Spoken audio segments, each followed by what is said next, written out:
Menurut saya terbentuknya kepribadian seseorang itu dari terjalinnya interaksi sosial antara suatu individu dengan lingkungan sekitarnya atau orang-orang di sekitarnya. Nah, oleh karena itu, jadi konsep kepribadian dan konsep sosialisasi itu sangat saling berkaitan dan saling berhubungan.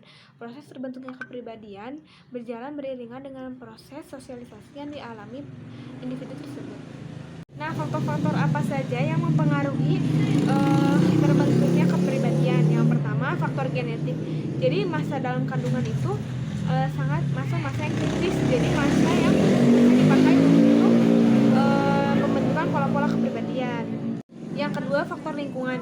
Nah, dalam faktor lingkungan ini ada beberapa aspek. Yang pertama, keluarga. Kenapa keluarga dijadikan sebagai faktor yang mempengaruhi ke perkembangan kepribadian seseorang? Karena keluarga adalah suatu wadah yang pertama kita setiap hari berinteraksi dengan orang-orang di dalamnya, dan juga sebagai lingkungan yang selalu dekat dengan diri kita.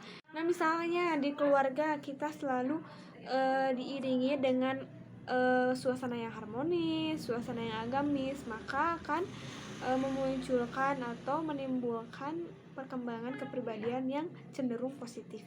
Nah, yang kedua itu faktor kebudayaan. Nah, faktor kebudayaan ini sangat mempengaruhi perkembangan kepribadian seseorang.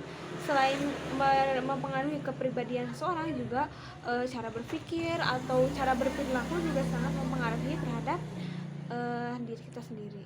Nah, contohnya pengaruh kebudayaan terhadap perkembangan kepribadian itu misalnya masyarakat yang modern itu dari cara berpakaian, cara berkomunikasi itu beda dengan masyarakat yang primitif yang masih mengenal atau masih menganut budaya-budaya zaman dulu. Itu dari cara berperilaku, cara makan, cara berpakaian pun sampai sekarang masih dijalankan.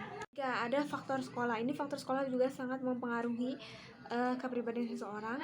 Yang pertama, iklim emosional ke ruang kelas. Jadi teman-teman yang misalkan kita ikut teman-teman yang pintar, ikut teman-teman yang tidak neko-neko, ikut teman-teman yang tidak nakal, maka perkembangan kepribadian kita juga akan cenderung lebih positif.